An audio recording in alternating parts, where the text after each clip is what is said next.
Broadcasting live from the Business Radio X studios in Atlanta, Georgia, it's time for High Velocity Radio.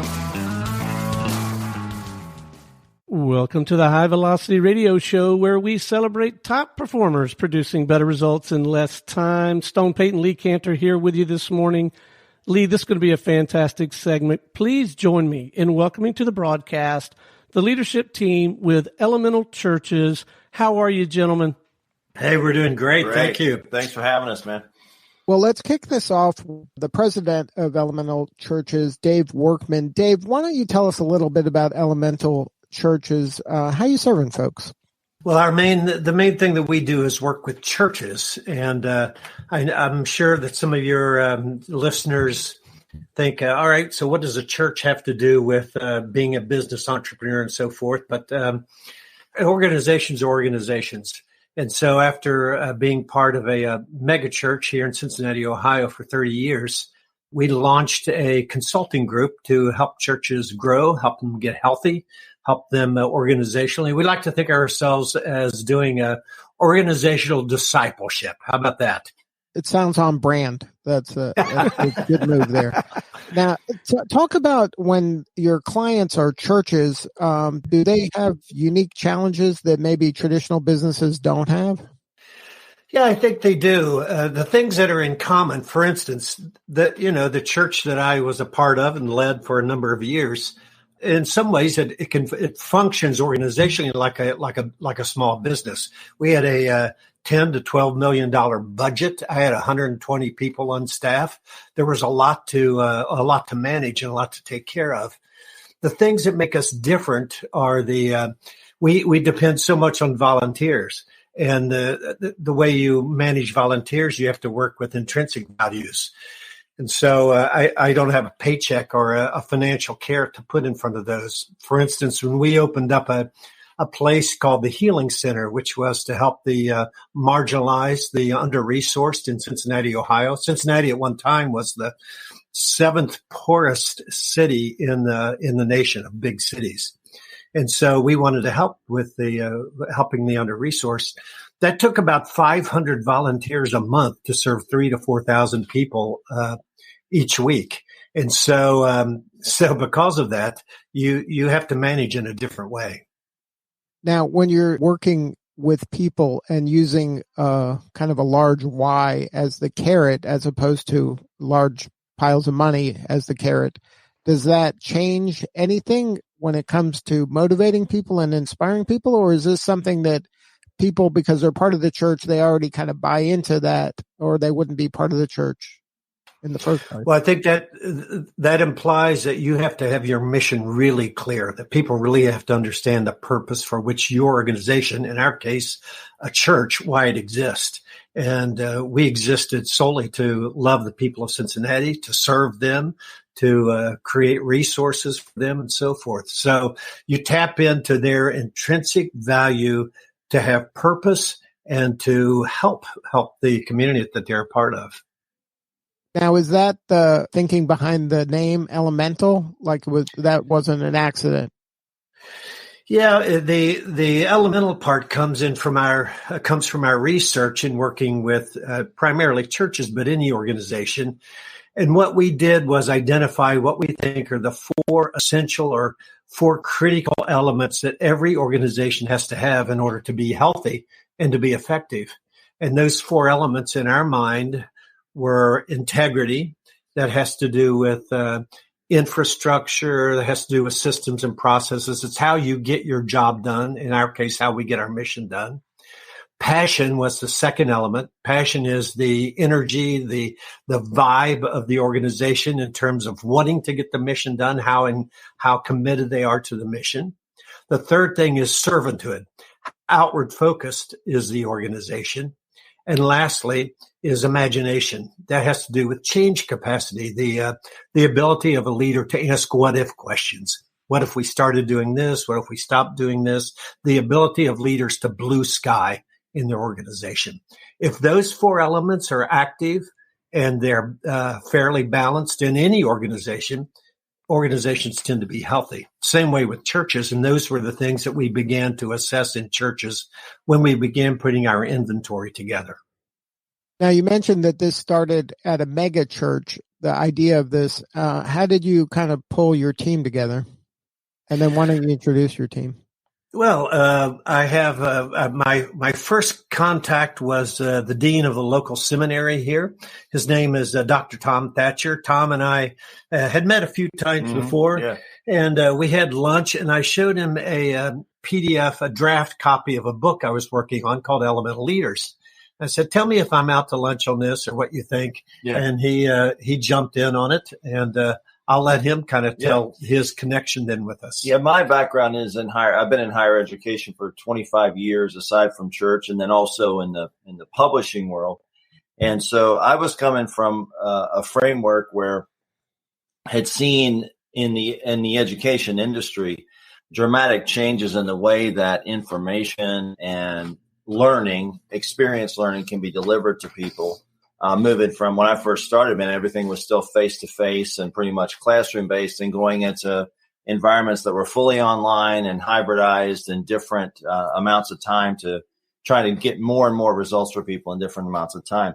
So when Dave and I first began talking about this fourfold model that he just mentioned, he showed me his book, and we were also talking about starting a consulting group that would make consulting and information more accessible to the broadest number of organizations. So in church world, we give a lot of thought to the big churches that are around in different cities, but 95% of churches in the U.S. are less than 300 members. So most of them are very resource strapped. They operate much more like small businesses than, the big corporations that tend to capture your attention on the stock market. And what that means is that the very large majority of them don't have any kind of access to consulting or any kind of outside help because they just can't afford it. So we began talking about, are there ways we can deliver the experience and the information of that you would typically pay a consultant a lot of face-to-face time for, through channels that would be more team-based, that would use more distance learning models, and now more recently gamification models, so that we could reach organizations that really just normally would not have access to that type of help. So that's the side I kind of bring into it when I came in, looking at how we get that data, how we structure experiences that maybe a smaller organization that doesn't have a big budget can still get the benefit of a consulting experience without the normal price. And the third part of our team is my buddy Al Buchweitz. Al and I worked together for years, and I'll let him explain his unique gifts and talents and history as well. Yeah, so I got involved really first off because Dave and I were friends, and Dave was going through a transition in life, and I thought, I could be a good friend in this time to him. Menopause. It was menopause. That's right. Career menopause. Just kidding. For those of you that are serious. But so that's how we started. And then he showed me his book and said, "Hey, do you want to give some feedback on it?"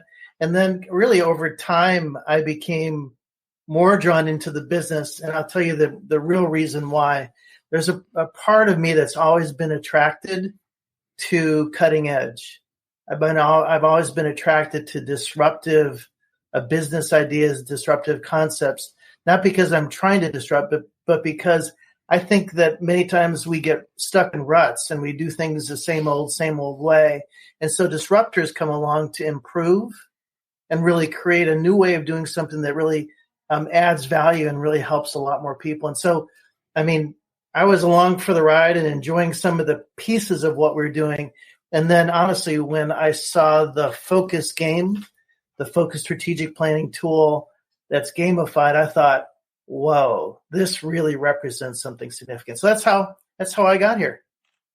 So now let's talk a little bit more about focus. How does that come into play? And you mentioned that your target are these smaller churches of 300 or so members. That would have, I would think, its own challenges when they are that small, as opposed to some of these mega churches that have bigger budgets and kind of bigger teams. Yeah. So I would say once we discovered this idea of gamified tools, we thought, yes, that the small churches are indeed one of our targets, but we found that really our target is really much broader than that. Our target is anyone that doesn't know how to lead a strategic planning experience and really needs some outside help. I mean, that really represents our target. So that includes small churches, Lee, but it includes sub-teams in all different size churches, or any organization that needs a tool that's going to not only create an outcome, which would be a strategic plan, but a tool that brings learning into the middle of the experience. So it's really a double-edged sword. It's both learning and output. I call it really learning by doing, which really represents a really cool approach to helping everyone broadly in the area of strategic planning. The need that we saw, Lee, was after we would take churches through our assessment process, our inventory, it would come with at the end of 10 to 12 weeks of online consultation, it would come with maybe an 8 to 12 page report with perhaps 5 or 6 recommendations. And we would see pastors or boards of churches just kind of glaze over like, wow, we don't even know where to start with this. So sometimes we'd be called back to spend a day walking their staff through a strategic planning process. And that's not really cost effective for the church. And so that led us to the idea of if we could gamify a process for strategic planning, that would be fantastic. And so we spent a year in development and actually beta tested it with churches all around the country and came up with about a 6-hour game for up to 12 players. And by the time they finish, they have a game plan with 4 distinct goals that they've established, with 4 strategies per goal, with ownership and timelines all built into the process. Now, what is the pain that these constituents are having where they're like, you know what, we got to call the elemental people to begin with? Like, what's the genesis of the kind of how the relationships begin? Well, it can be any number of things and typical of small businesses as well. In churches, they can plateau or they can begin to decline depending on the changing demographics of their community or the city they're in. It can be any number of things. It could be staffing issues. It could be quality control issues. It could be kind of mission drift where they've kind of lost their reason to be. Any of those things would be a reason why you would call any consultant, whether it was elemental churches or whoever, to come in and help think through or process what the real issues are. Most of them just feel stuck in some way, and it can be different ways. Like Dave said, they can be stuck in a staffing problem. They can have 3,500 members and their facility's not sufficient and they just don't really know how to go forward. But they could also have 150 members and, they may go up in their membership and up in their finances, but then it'll drop back down because they don't have infrastructure. So it's mostly organizations that are just stuck somewhere and realize they need something to get past whatever that barrier is, but they haven't really figured out what that is. And they don't have the time they don't think they have the time or the energy to push through that barrier. Now, when they're having this kind of, they feel like something is out of sync or there's a plateau or there's some challenges, do churches, do the leadership of churches feel like this is something I have to solve myself, or do I go to my team internally before even kind of considering an outside resource? Well, interesting that all the tools that we have developed in the inventory itself that takes them through those 4 elements, all of our stuff is team-based. And so we're not real hip to the solo pastor or the all-powerful CEO model. We love the idea of team learning, team-based discovery, organizational self-discovery. So it depends. It depends on the personality of the leader and their leadership team, or in smaller churches, it might be their board or whatever it is. A huge distinctive with churches, and the same as with schools where I came out of, and obviously in any not-for-profit, is that they're all not-for-profits, which means nobody owns them. So you never can have a situation where sometimes you have personalities. Some pastors have personalities that they pretty much rule the roost, but you don't have a situation where one person can just walk in one day and say, hey, we're going to go this entirely different direction. It's a much slower process and a very challenging business cycle because the decision-making processes can take months. Whereas in a typical smaller business or even a larger one, depending on their infrastructure, individuals can move much, much more rapidly. So normally the organizations we're working with are always dealing with a team of people with very diverse backgrounds. Some of them are typically professionals at what they do. And then many are not. Many are, board members or, like Dave said, volunteers who bring expertise from other areas, but they all have to kind of come together around a common vision and sense of their mission, or there's just no way they can succeed. Now, do these churches that choose to work with you, is their first point of contact typically, Dave, your book, Elemental Leaders? I think it's a mix of things, really. Our main thing is the website, so that that gets our what we do out into the larger interweb. A lot of it was based on at first our relationships and our networks throughout the country, and friendships. And as you know, word of mouth is powerful. The best salesman is a satisfied customer, and so the people who have typically worked with us have had really, really good results.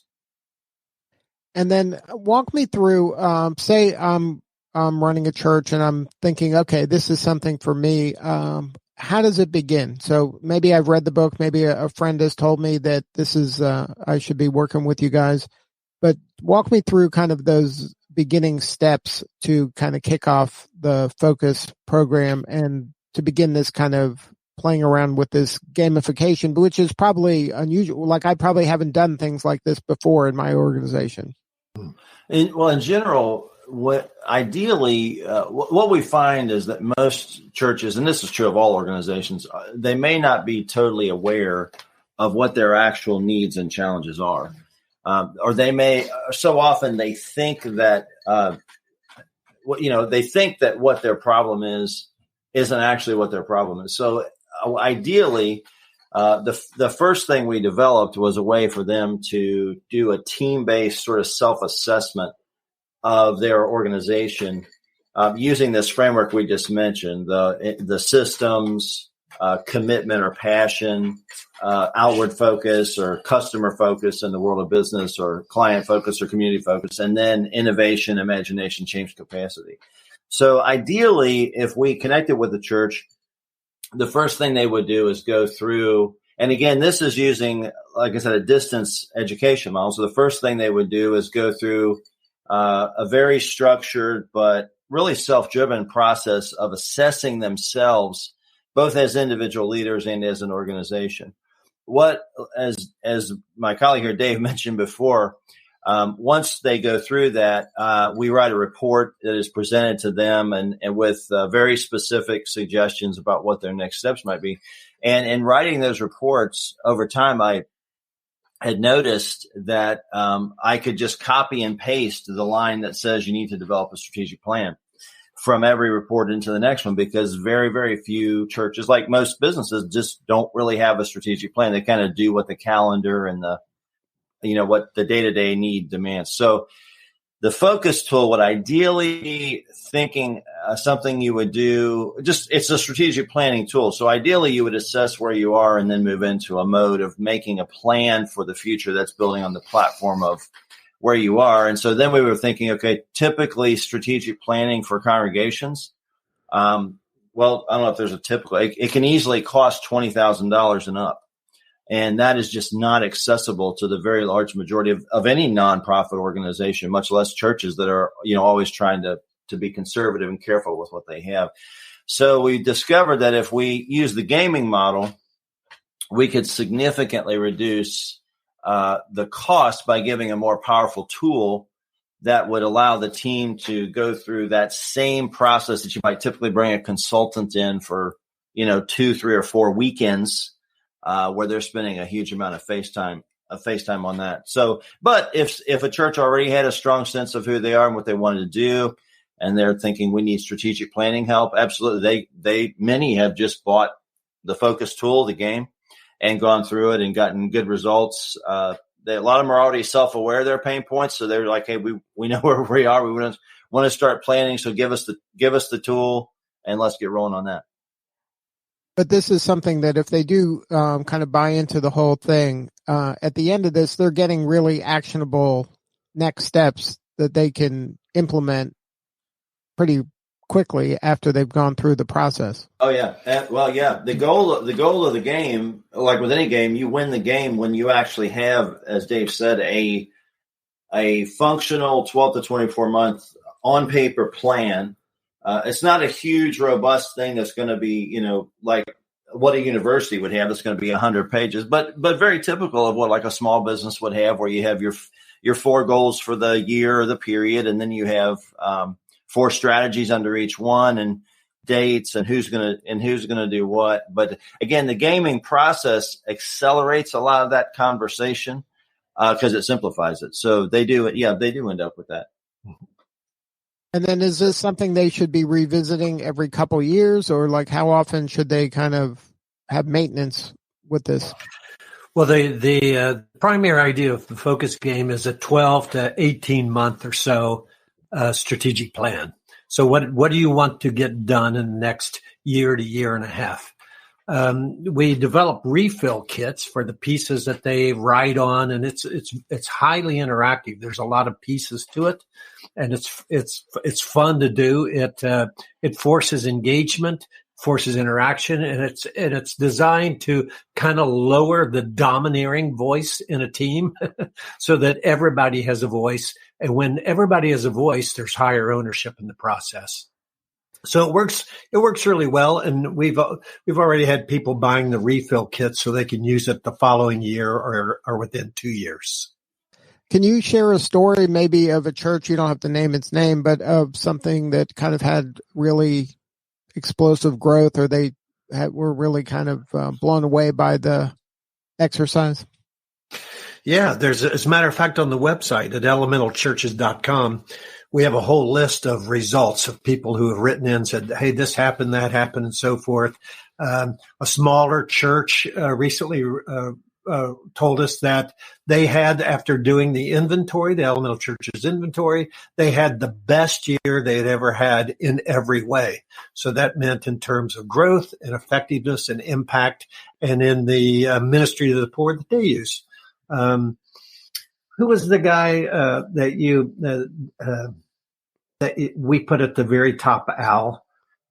Oh, from Arizona. Wasn't he from Arizona? Yeah, I think it was I think it might have been a Lutheran church. Yes, roughly around 500 or 600 people who used focus. Yeah, and who struggled. They really struggled historically with doing strategic planning well, and honestly, they just heard about just the focus strategy tool, use that without any kind of help, didn't know us in any way, and had massive results. I mean, it was really positive. I don't have the output in front of me to read it, but it was really good. So I'm going to just do a quick clarifying point, Lee, just to help really clarify the conversation. We started primarily as a consulting practice. As a result of starting it as a consulting practice, we discovered 2 things. We discovered the way it was done could be improved. The second that we discovered is that we discovered there are actually kind of microprocesses in helping an organization that if those microprocesses are turned into just products, those microprocesses just used on their own will set organizations free. And then we found that we can not only design kind of an interventive system for someone that's stuck, but we can use our consulting skills combined with the products to create a blended experience that has both some consulting expertise in it and then what I would call consulting expertise in a box. In other words, this enables us to help people that we never see, we never meet, because all of our intellectual capital is dropped into this box that you can buy online and take it home, open the box and play it. and suddenly you've learned how to strategic plan based on our years and years of experience, and yet it only costs you $379 instead of spending $2,000 to have us come in for a day. Is that helpful? I mean, I hope that captures it. Yeah, it seems like you have something for churches of all sizes and needs, and it kind of flexes to whatever their situation is. Yeah, it really does. And really, it's. I think that's part of I think where we're going, and not just organizationally, but even culturally. People are looking for apps to help them to do things. Right? There's skills you can get out of apps. In this case, there's a game you can play. So the idea is, how do you take what you know and package it in a way that it's an experience, and that experience creates learning and it creates outcomes in a way that really hasn't been done in the past. It's really cool. So instead of reading, like, for instance, reading a book about strategic planning, you don't need to read the book. You don't need a coach. You don't need a consultant. Play the game, and over time you'll become an expert. Yeah. And in the meantime, you'll be creating great outputs for your team. Right. Not only will you become an expert about the theory behind it, you're creating the action steps specifically for your needs. Yes. Well put, Lee. Thanks. Yeah. If somebody wanted to learn more and get more information, you mentioned a website. Is that the best way to get a hold of you guys? That is the best way, yes. All our contact information is there, and pages that explain exactly how the different tools work. For instance, we just came out with a new tool called Vibe, and part of that is just helping church leadership teams recognize the first impressions that their website and their church gives off. And that goes for any organization. If you're in retail and people have a bad experience in your store, they're not coming back. Well, it's the same way with churches. And psychologists tell us that within 7 seconds, people form a first impression.